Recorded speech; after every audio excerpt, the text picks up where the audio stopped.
Hey guys, what's up and welcome back to my channel. Nathaly Raya here and welcome to today's video. So for today's video, I just wanted to sit down and just talk to you guys about a few stuff that have had come to me as a cultural shock as an American since living here in Germany. So there's definitely a lot of stuff that have come a little bit more different than what I'm used to stateside. So that is why I kind of just wanted to sit down and kind of share this stuff with you guys, since these are stuff that I pretty much have told my family members. Before we continue, if you're not subscribed, make sure to subscribe down below right now. Also make sure you click that little notification bell button is right next to the subscribe button so you guys don't miss out from any of my upcoming new videos. And if you would like to follow me on Instagram at Nathaly Raya, that's how you can find me. And now without further ado, let's get to it.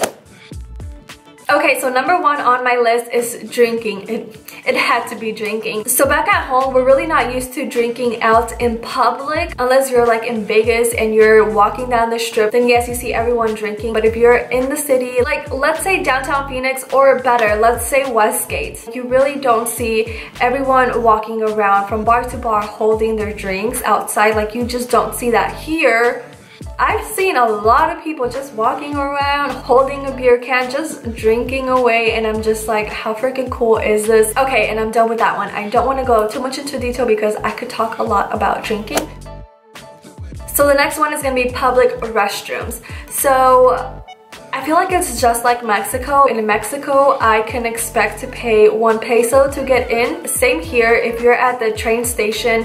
By the way, there isn't many restrooms. Like back home at the airports, you see a restroom sign and then you walk a little bit more and then you see another one, and it's just like that stateside. At least in Arizona, I don't think I have ever paid to use the restroom, like ever. The only time that I have paid is in Mexico, and then I experienced it again when we got here. It was like €1 just to use the public restrooms. No shopping on Sunday. This one, I really don't want to say anything bad about it because I know that the reason why they're closed on Sundays is like religious, just, you know, family time, church time, which I'm totally fine with because yes, to be honest, Sunday is the day of God, the day of family, and that is what I know it as back home as well. But also Sundays are the days for my entire family to get together and then go out to eat. I feel like a lot of people do that on Sundays back stateside. Like yes, they go to church and then after church you go out to eat with your entire family. And I have heard that usually during summertime there is a few more restaurants that like to open, but for the most part everything is closed on Sundays. Like it is so hard to find a store that is open, and I actually struggle on that a lot because obviously I was so used to like shopping Saturdays and Sundays, and then I come here and it's just like I have to do everything during the week and I have to do it early, which brings me to my next one. Everything closes early. Now when I say early, I don't mean like super early. I mean 8 p.m, which isn't the worst, but there is those days where, you know, it's like 8 p.m. and then you realize that you need something for the next day and you're just like, well, you're screwed. I know there's a lot of stores that close at 8 p.m. I searched up Attica and Netto, which are both grocery stores, so those close at 8 p.m. And then I also checked out Coughlin recently on one of my last videos. If you guys want to check that out, go ahead and check it out. The Coughlin over here, at least the location where I am, that is the nearest store that is similar to Walmart. That one also closes at 8 p.m. And then back home, Walmart, Fry's, all of those stores are open to like 10 p.m. This next one is very interesting for the females. This one I had to experience myself on my first trip going out of the house. Phoenix and I took a trip to, I want to say Nuremberg was the first place that we went to as soon as we got here.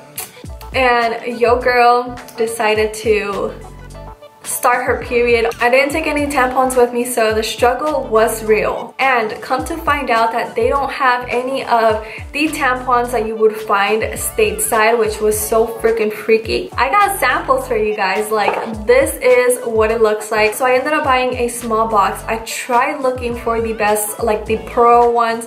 I tried looking for some bomb ass tampons. I could not find any. This style was the only style they had. So I ended up getting this box right here, and I just want to open it for you guys just so you guys can see how different these are. I still have so many and I've been wanting to throw them away because I'm never ever going to use these again. Luckily we do have the PX on base, so obviously the PX for us is an American store, so that is where I can stock up on regular tampons. But you see how hard this is? Like I'm literally struggling. Okay, so After you take it out of the plastic wrap, you then have to like dig in here to find the little string and pull it yourself. This is literally all there is to it. You know how freaked out I was about this? Like, I have never used a tampon without the applicator. Okay, so there's that. I think this was like the biggest shock to me. And basically now I could throw this away.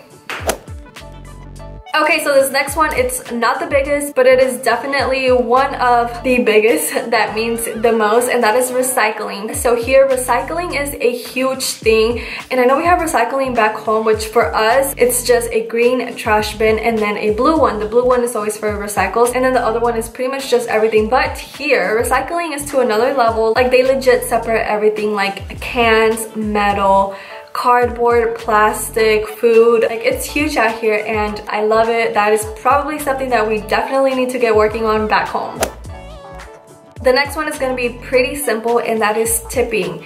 Tipping back at home, we are used to leaving cash on the table for the waiters to then come and pick it up later after we leave. Or sometimes we give it to them personally when they were bomb.com and you want to give them like a big bill. Like, that's what we do. Over here, it is not right to leave tips on the table. So usually your waiter comes to you, they tell you your total and you pay then and there. And they come with a wallet. Like, I want to say every waiter has their own wallet. And the first time that I saw that, I thought that was a little bit weird. And then I started seeing it more and I was like, okay, well, it doesn't seem so weird. Like, that's what they do here. So when they tell you your total and you pay, you can either tell them to keep the change or you just reach out of pocket and tip them yourself, like then and there.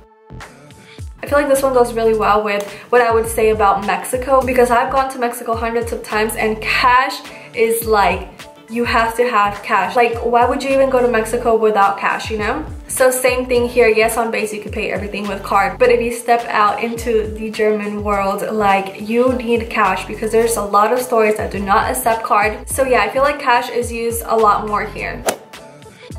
Okay, and now the last one. So this one is a little bit tricky because I don't want people to be getting the wrong intention that I'm like saying something when I'm actually not, just because I'm not wording it right. So I decided to name this one customer service. Customer service is a lot different here. I feel like as an American, you think that Germans are being rude, but they're really not being rude. Like, they're just doing their own thing. That's just how they've been doing stuff for years. That's basically just how they run their own thing. And I always tell myself, like, just because it's a certain way back home, I can't expect it to be the same way here. So we have gone to a lot of restaurants, and I feel like a lot of the things here are more like self-service, because back home it's literally all about customer service. Like, customer service is a huge thing. Like, whenever you go to the mall and you step into all those stores, like, you're so used to employees coming up to you and asking you if you need any help. Since being here, no one has ever asked me that, and I don't know, maybe it's just like the way that I look that they try to avoid me, but that's definitely something that I have noticed. Like, I have to ask for help, which I really don't mind. So let's go back to the restaurant thing. So we have gone to a lot of restaurants, and my husband would always be like, oh, did you like that place? And I would always say like, yeah, but customer service was not bomb.com, so like, I don't think I would go back, because that's literally what we do backstage. Like, if we go to a restaurant and they like don't treat you good and you give them a bad review and then you just don't F with them anymore. And also back at home, usually when we're in a restaurant and we have gotten our food and, you know, we're getting down with the get down, like, our waiter always comes back just to ask how we're doing, if we need anything. Like, we don't get that here. So after like the third restaurant, I didn't even care. Like, but then again, there's nothing wrong with that. Like, I could see why Americans would get frustrated at that, but like, you gotta move on and live to their lifestyle. So that's kind of the way that I see it. Like, I just have to get with the program. So there's definitely a lot of these things from all of these topics that just could go a little bit further, especially the customer service one. Like, I could drag that on. And again, I want to point out that I have absolutely no problem with the way that it is here in Germany. These were just stuff, in my opinion, that I was not used to back home. I do not want this video to be the longest video ever of me literally just talking, but if you guys do want to see more videos of me talking about how life has changed, then let me know. I am going to close out today's video, and I do want to give out a shout out. Today's shout out is going to be a little bit different because I want to give out a shout out to every single person who has participated in my giveaway, because I do have a giveaway going on right now on my YouTube channel. You can check that out at the end of the video. That giveaway is going to be ending on February 24th, pretty much the 23rd, because the 23rd is the last day that you can participate. So if you like to participate, don't forget to check that video out. But yes, that shout out goes out to every single person who has participated on that giveaway. And that is it. I love you guys all. I hope you guys enjoyed this video. If you did, don't forget to give it a huge thumbs up. Subscribe if you're not subscribed to join the Raya family, and I will see you guys soon. Bye guys.